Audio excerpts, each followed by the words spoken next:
Hey guys, what is going on? I have got quite the review for you here today. Not so much in terms of the extensiveness of it, but just my excitement about it.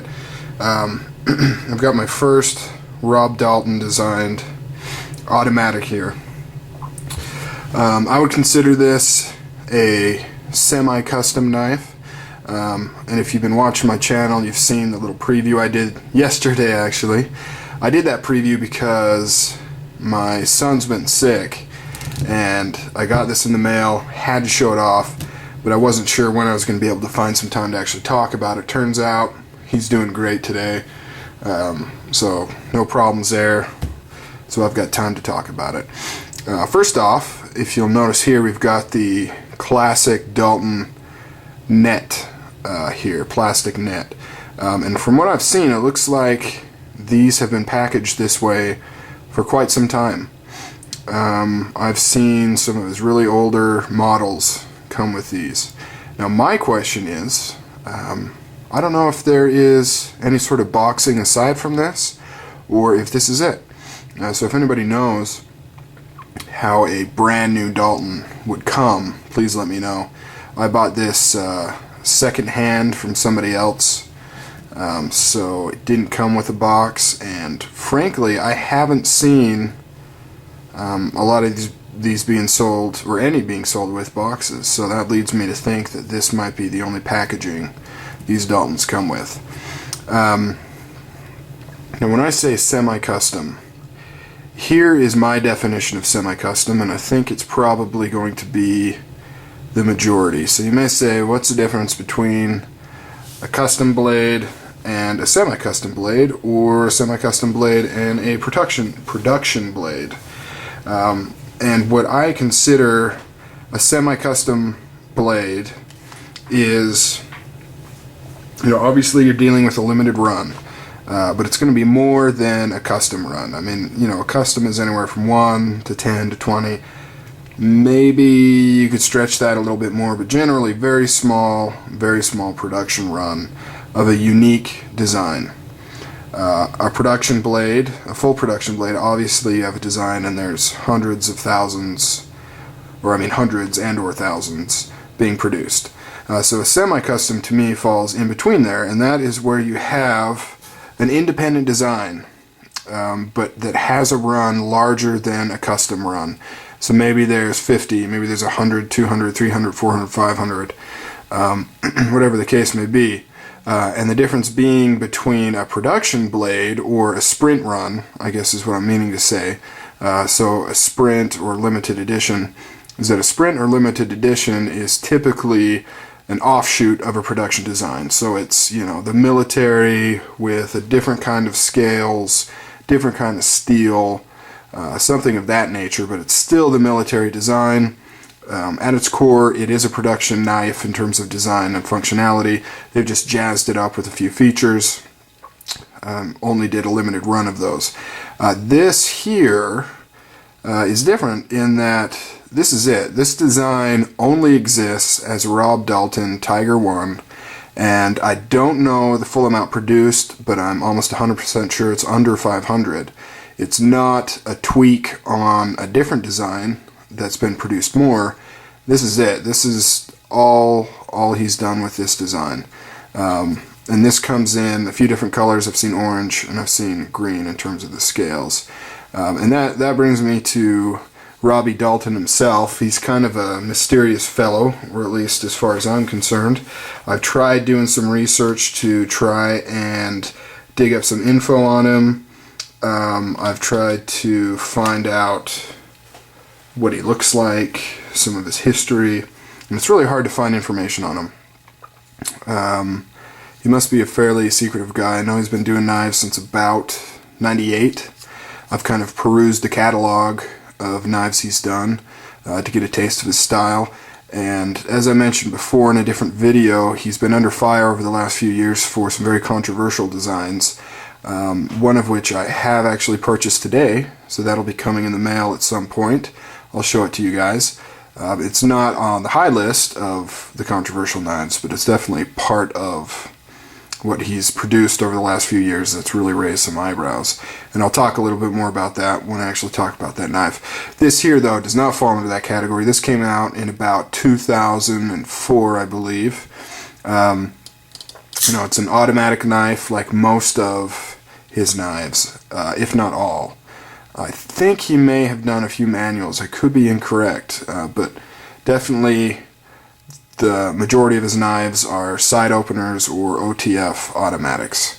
As you can see here, you've got, I guess you would call these bolsters. You've got steel bolsters, which is basically necessary because it's needed for some of the mechanics that make this thing work, which is why I'm thinking you will generally find scales to be aluminum, just because it's probably easier that way. But these are different in that they are solid G10. No liners in there, solid G10. That makes this knife very, very light. It's really about as light as you could get it. 4-inch blade, that thick. This is about as light as you could possibly get it. And it is light. Maybe this could have been reduced a little bit to take down some of the weight. I don't know. But of course, this G10 portion is very, very light. I believe that this pocket clip is titanium. I could be wrong. I know he uses a lot of titanium for his pocket clips. I have read, at least in one location, that this is a titanium pocket clip. But one thing about Dalton knives, it's very hard to find information on them, especially if they've been out for a while.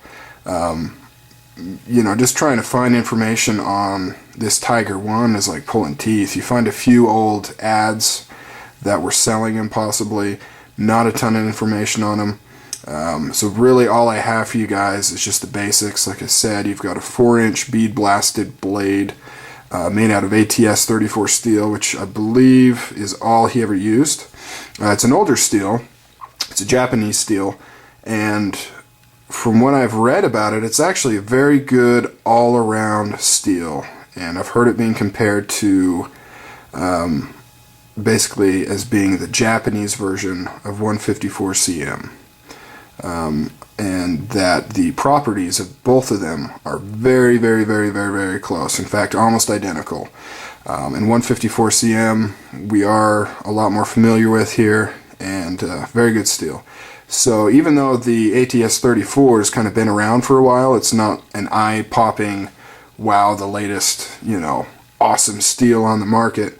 It does seem like it's a very high-quality steel with good all-around properties.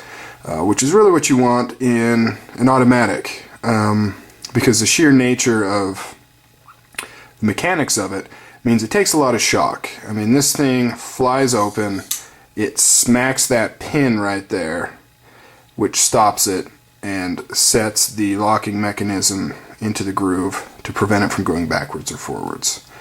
And this thing fires open.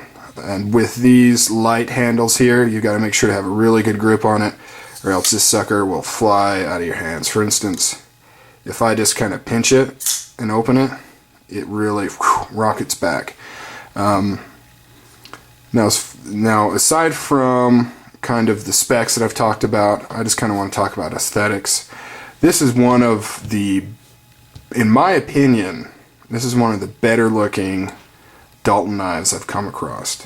I can't quite put my finger on it, but there's just something to do with the line of the grind here mixed with these steel plates, and then this nice kind of medium textured, kind of mattish colored G10. Really just blew me away when I first saw this knife. Just really, really liked it. Knew I had to have it, so I picked it up. Price was pretty good. Can't complain about that. And of course made in the USA. All of his knives are made in the USA. They come out of what seems to be a secret location out of Kentucky. Like I said, trying to find information on these knives is just really, really hard. He's produced a lot of models. He hasn't produced a lot of actual knives. All of his knives don't go over 500 in terms of amount produced, and a good portion of them are far more limited than even that.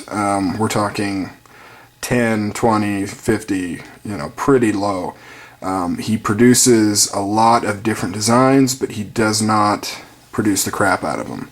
So what's cool about that is you have a lot to choose from, and yet they're all very unique.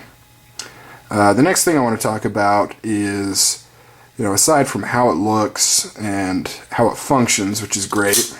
I guess I didn't talk about lockup, but this thing is completely tight. It does not move at all. Not even a little bit, which is, pretty impressive for an automatic. And I'm sure with some usage, you're going to get a little bit of play. Because what usually happens is, smacking this pin against this metal, you start to get a little indent, which kind of reduces how tight it locks up. But it's kind of the nature of the beast. And of course, really the test of the company is how long and how little that can be, how long that can be prevented, and how little play you actually end up with after multiple opening and closings. And if you can hear the sound of this thing closing, it just sounds really cool.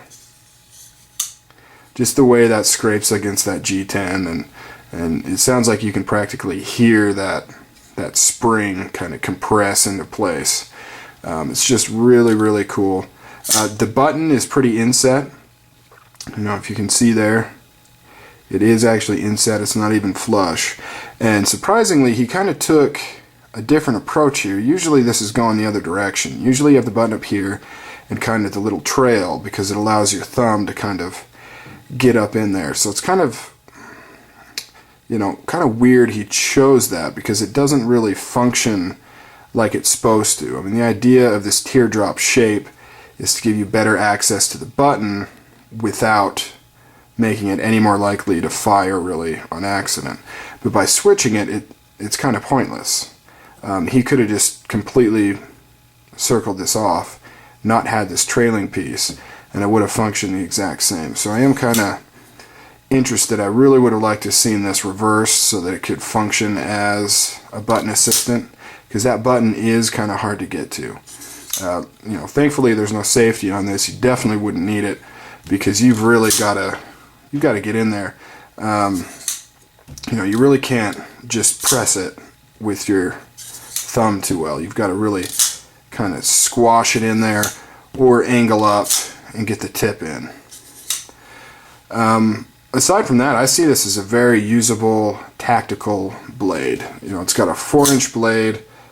Let's see what the overall length is on here. You're looking at roughly, 9 3/4 about in total length. Very strong. Obviously, it has the benefit of being an automatic, one-handed opening for sure. But it's also very light. For a blade this size, 4-inch blade, very thick 4-inch blade. All of the weight is up here.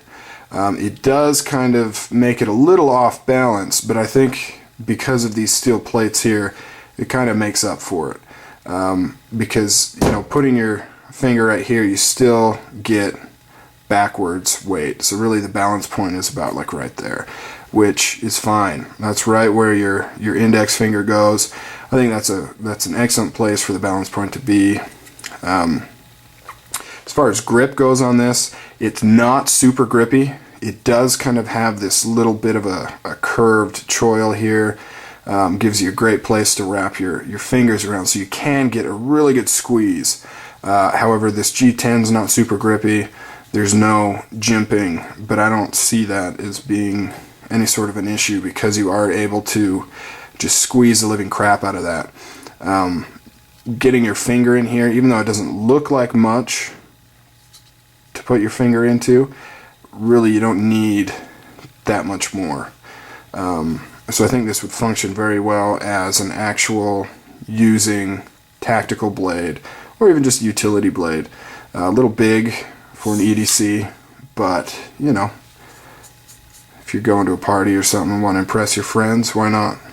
Show it off, use it. Excellent. So that's my first Dalton Combat Tiger 1. One thing that's cool about these is there's not any of that bullshit on here. He doesn't have the blade steel stamped on there, which, I'm torn against. Sometimes it seems kind of dumb, but on the other hand, when you forget about a blade and you pick it up and you can't remember what the steel is and you want to know, it is kind of a pain. But, it just reeks of, this is a knife designed by this guy, Rob Dalton.